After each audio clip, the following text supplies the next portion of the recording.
Watch this.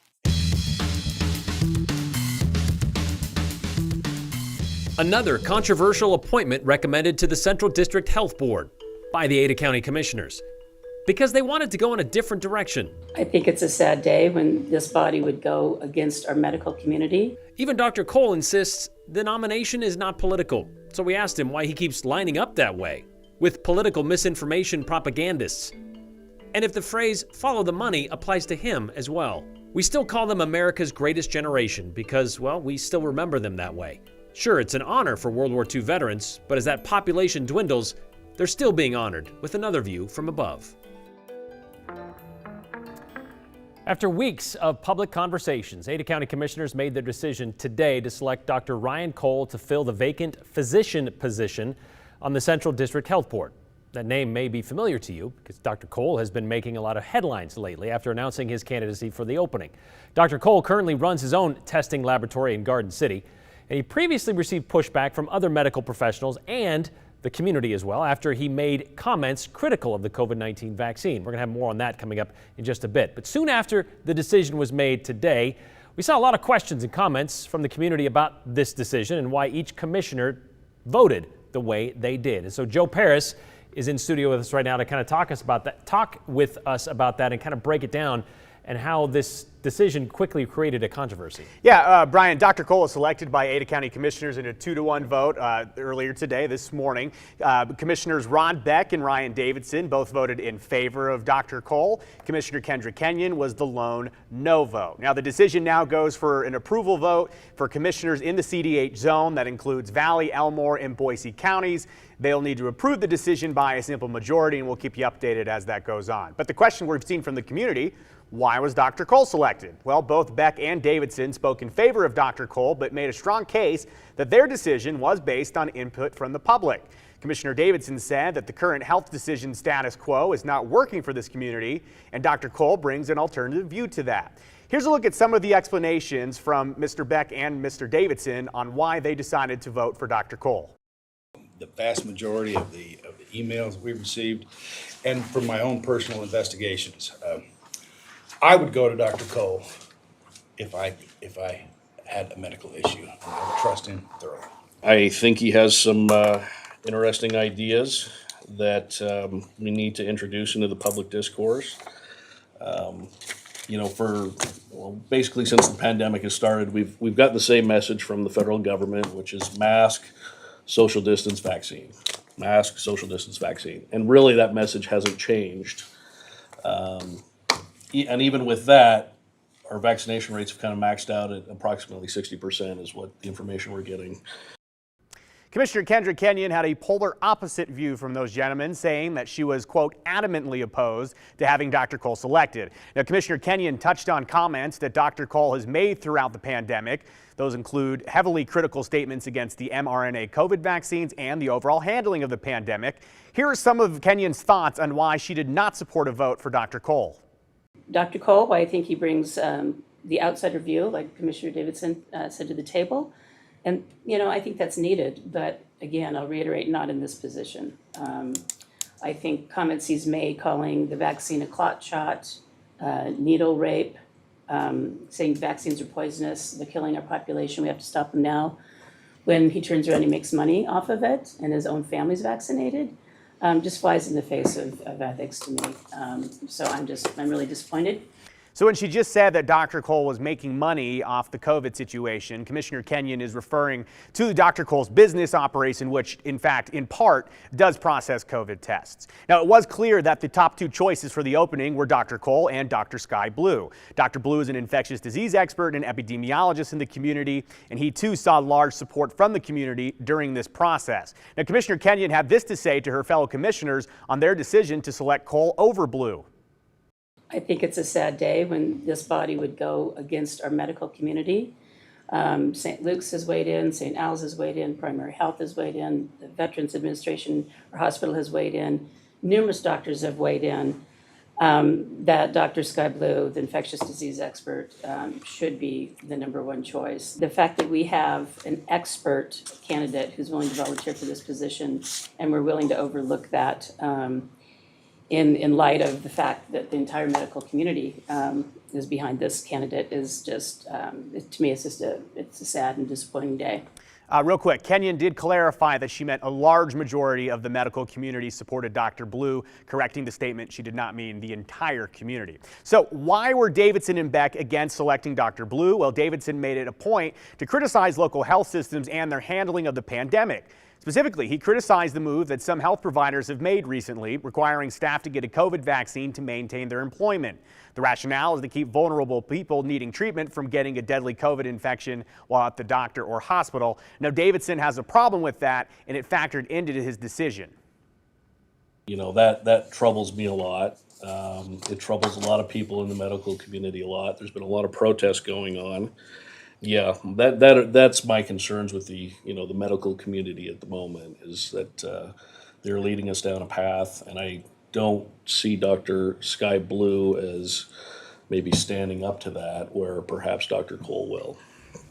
Okay, so they paid attention to the emails sent in on this decision, but not to the one sent in when it came to appointing Raul Labrador. Yeah, people have commented to us today, Brian, that earlier this year when Raul Labrador was appointed to the CDH board, there was an email campaign that was heavily against that appointment that ended up not making a difference. Of course, Mr. Labrador is still on the CDH board. All right, thank you very much, Joe. So that's it. There you have it. Dr. Cole, Dr. Ryan Cole, is going to need 5 yay votes from the 3 other counties under CDH jurisdiction.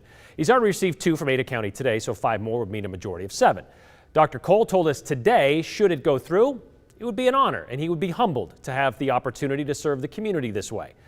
Going a different direction is how Commissioner Davidson explained why he wanted Dr. Cole on the board, as you just heard, and this would certainly be that when you consider the controversy that has surrounded Dr. Cole's name. Commissioner Kenyon touched on a couple of them. Even before stepping into the spotlight at a State House gathering put together by the Idaho Freedom Foundation, Dr. Cole was skeptical of masks and the vaccine. He has said publicly, masks don't work. We don't know what's in the vaccine. He called the latest version of COVID-19 a scariant, has called vaccine requirements tyranny with a needle. He's even referred to the vaccine as the clot shot and, yes, needle rape, and falsely claimed it could cause cancer or autoimmune disease. I asked him how someone who has said all of these things now finds himself potentially serving on a public health board. Well, it's far beyond COVID. I mean, I've said some things that may be controversial. At the end of the day, it's still about sitting down and having a conversation, because there's not a one-size-fits-all answer to anything and everything in health. And I think in this past year, we've focused on a one-size-fits-all for everybody. And I think that's the challenge, is everybody wants to, cast aspersions or paint somebody into one side versus another. And honestly, that's not who I am, and it's not really my take on it. If to your audience, you always say certain things to a certain audience. One would think in this era of a new virus and a new experimental, I don't even like calling it a vaccine, an investigational vaccine. A fake vaccine, okay, I can a clot shot, a needle rape, whatever you want to call it. Do you really believe that the vaccine is needle rape? No, that was more tongue in cheek, because somebody had thrown a comment from the audience, and I just said a couple other names that people have called it. So yeah, again, context. But I do think forcing something on somebody is not ethical, especially when it's still an experiment. I think that violates all international code. So to force it on people, I don't think is a good idea. I think it should be a person's choice, your body, your choice. If it's beneficial to some groups, great. If you feel like it's going to benefit you, great. But to force it on others, that's again a nuanced conversation. You said back in March when you spoke at this Capital Clarity event, you said in a statement that you weren't part of any political party, organization, foundation, or special interest group, and that you haven't been part of any other Idaho Freedom Foundation events other than that Capital Clarity event. Yet last month you were at a summit held by America's frontline doctors who have been known to spread misinformation and false claims about COVID and vaccines. So I guess what's changed then between March and now when it comes to you and where you are? Well, in that point, that group is non-political as well. There's science. Some people are political in that group, some aren't. My goal is, as a scientist, I don't care if you're left, I don't care if you're right, I don't care if you're red, blue, or purple. My goal is let's share data and science. So again, people want to paint me into a corner, and that's, again, falsely done, because again, you don't know me. And I have, certain views, but I'm not aligned with anyone per se. So if they want my understanding of science to help them, why not? You've said before about COVID and the pandemic is to follow the money. Now, there's a lot of people out there that say your lab, your company makes money with people not getting vaccinated and letting this disease kind of run rampant because you do tests, COVID tests in your lab. What do you say to that? I say I'm almost back to break even after investing millions of personal money I did not have, leveraging myself to help a community. Grateful, I'm almost back to zero, and I've served a lot of people. That's what I have to say to that. Leverage money buying equipment? Buying equipment, buying millions of dollars of reagents, buying millions of dollars of all the test tips and things you need in order to do the test. I put myself into debt to serve my community. If I get back to break even this year, I will be beyond grateful. The mentality going into this is they wanted an outsider on this board. Do you consider yourself an outsider? I consider myself a bridge and a unifier because I will listen to everybody. I asked Dr. Cole what he was looking forward to potentially being part of this board for the next 5 years, and he said he looks forward to serving the community health, that is, and this appointment is far beyond COVID. He hopes to help the city's under Central District Health jurisdiction to be healthier and be an example to the rest of the state. I did ask if he or any of his family has been vaccinated against COVID, as Commissioner Kenyon referred to, and he said he's had every other vaccine, but they won't ever take the COVID vaccine, which is not experimental, by the way, just authorized for emergency use. He spoke to us from the airport this afternoon, as you can see, on his way to be a guest lecturer at a couple of conferences in Tennessee. He wouldn't tell us what groups they were.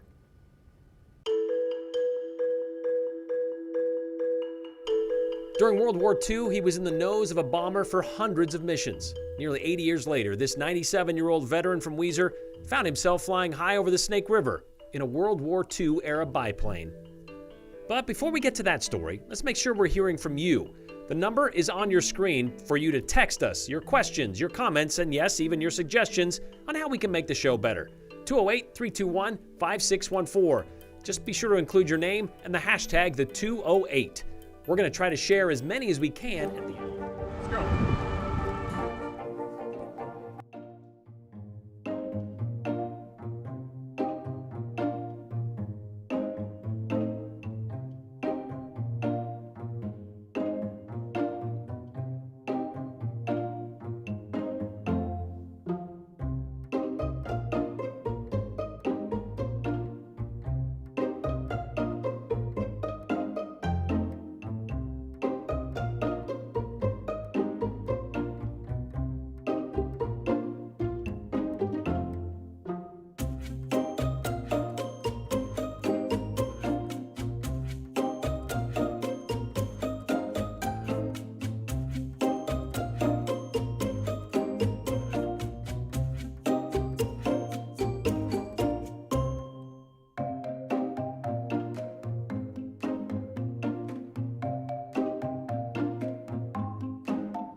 Nearly 6 years ago, we were out at the Nampa Airport doing a story about World War II veterans taking an honor flight in a 1940s biplane.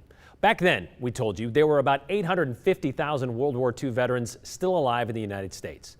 5,500 of those lived in Idaho back in 2015. Well, the National World War II Museum estimates we lose about 296 vets a day, and by next month, according to that formula, there will be fewer than 240,000 left out of the 16 million who served, which means we've lost more than 610,000 in nearly 6 years based on those estimates. And that doesn't account for the losses due to the coronavirus. All of those veterans still with us are in their 90s. Most are nearly 100 years old, which is why these honor flights are so important these days. Because we know what we haven't lost in sheer statistics when it comes to our greatest generation, we've likely lost in collective memories. You're going to do great. There you go. Hugh Mays is about to do something Now step onto the airplane. he hasn't done Well, you're doing really good. in more than 20 years. That's your opinion. Of course, Okay, now I need your hand right up here. at 97, I'm pretty old for this. just 2 months shy of his 98th birthday, You gotta lift that leg up. He's gonna help ya. I'll do. Okay, good job. there's a lot of things Hugh can say he hasn't done in a while. Good job. Woo!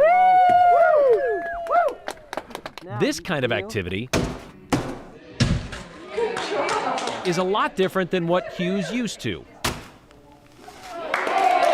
A cornhole session can be about as exciting as any mid-morning can get for Hugh and his neighbors. Hugh is one of 2 World War II veterans living at the cottages.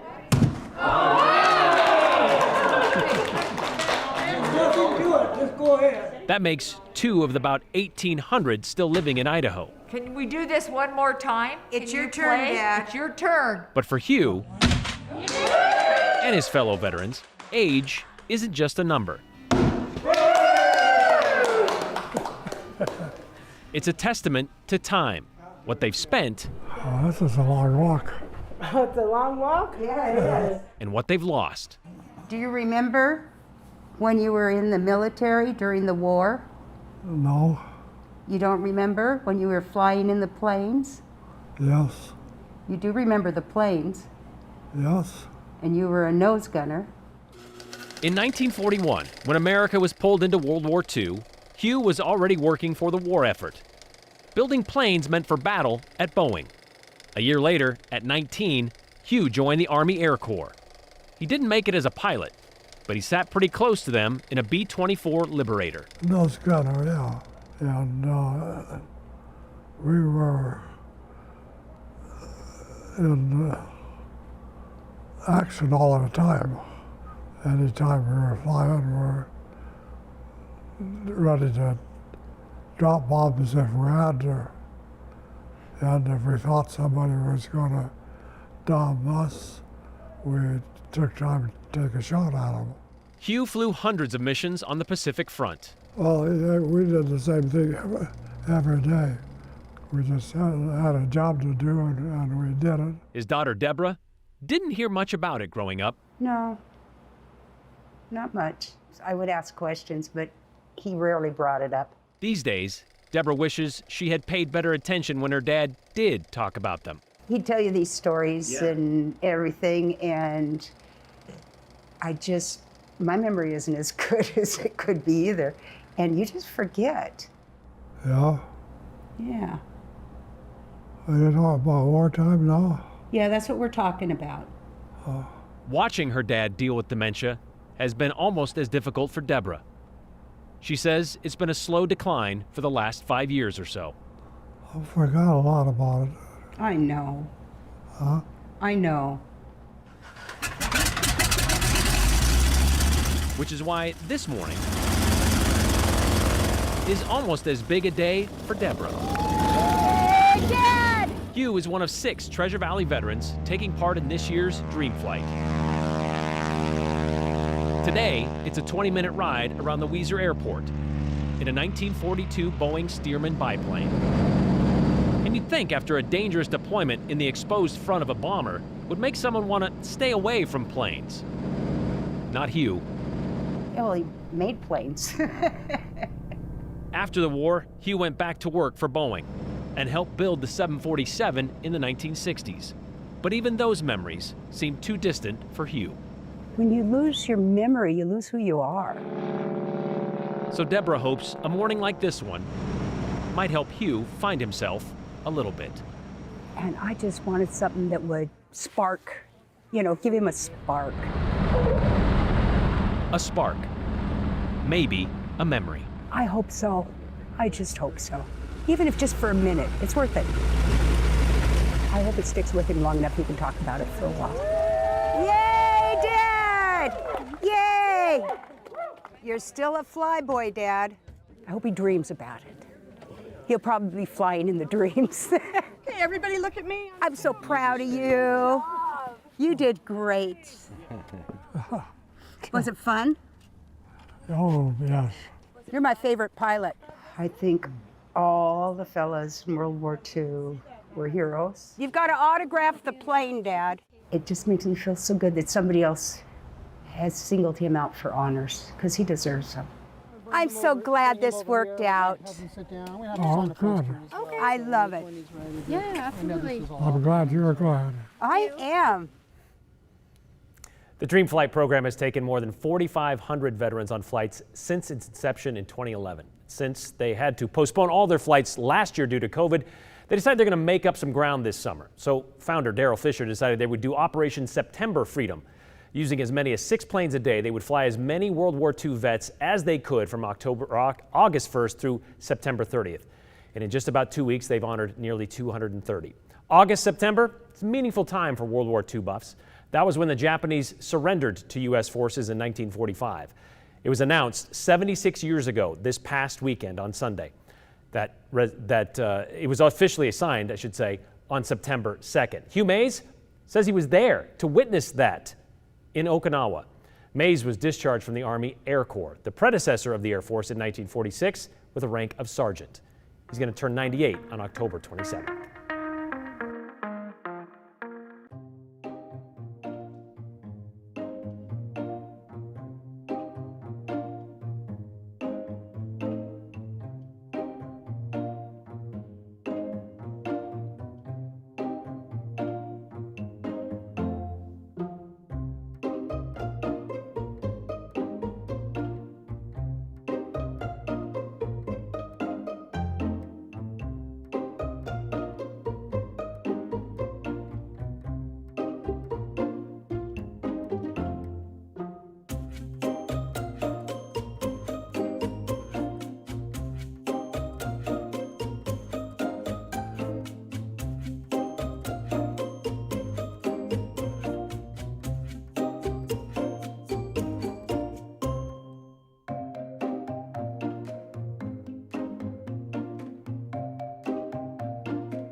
Well, the goal was always getting back to normal, and with COVID vaccinations available, the thought was we could start doing that this year.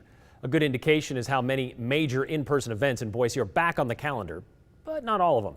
This morning, St. Luke's, Idaho's largest health system, decided it still isn't safe enough to hold its annual FitOne race in person. The race typically draws tens of thousands to downtown Boise, where participants run a 5K, 10K, or even a half marathon, and it all raises money for St. Luke's Children's Hospital. It was virtual last year. And then they kind of decided they were going to do the same thing this year, meaning you could choose your own time and place where you want to do your own race. But now with only about half of Idaho's eligible population vaccinated, the Delta variant running rampant and threatening our healthcare systems, it's going to be that way again this September. Many other events are still on, though, like normal, sort of. Western Idaho Fair and the Boise Open are both this weekend, although COVID has hit the golf tournament too.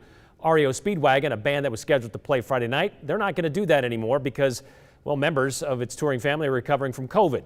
Boise State hoping to pack 36,000 fans into Albertson Stadium for Bronco home games, but they're now required to wear masks. Treefort, another outside event scheduled for the same weekend as FitOne, well, they've decided they're going to require proof of a vaccine or a negative COVID test just so you could go. Every one of these events is happening outside, mostly, including FitOne. So the question now is why all these in-person gatherings are still happening, some of which have safety measures in place. FitOne, they're not. Well, St. Luke said today their top priority is the safety and well-being of their participants. And COVID-19, still spreading. Therefore, they decided they were going to change it back to virtual. Idaho's daily case count just as high as it was last summer, and the number of Idahoans in the hospital with COVID is about the same as what we saw back in January.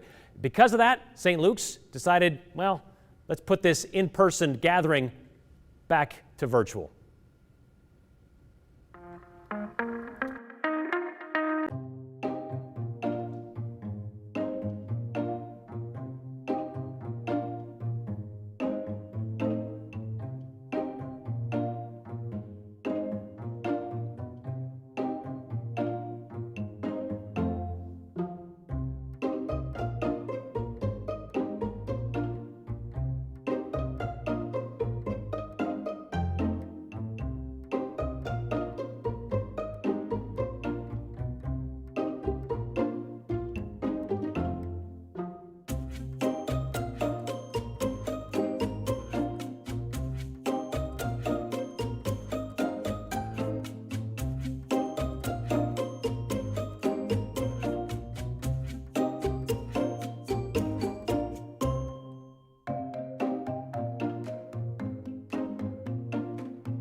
All right, a lot of text messages today about Dr. Cole and his potential appointment to the CDH board.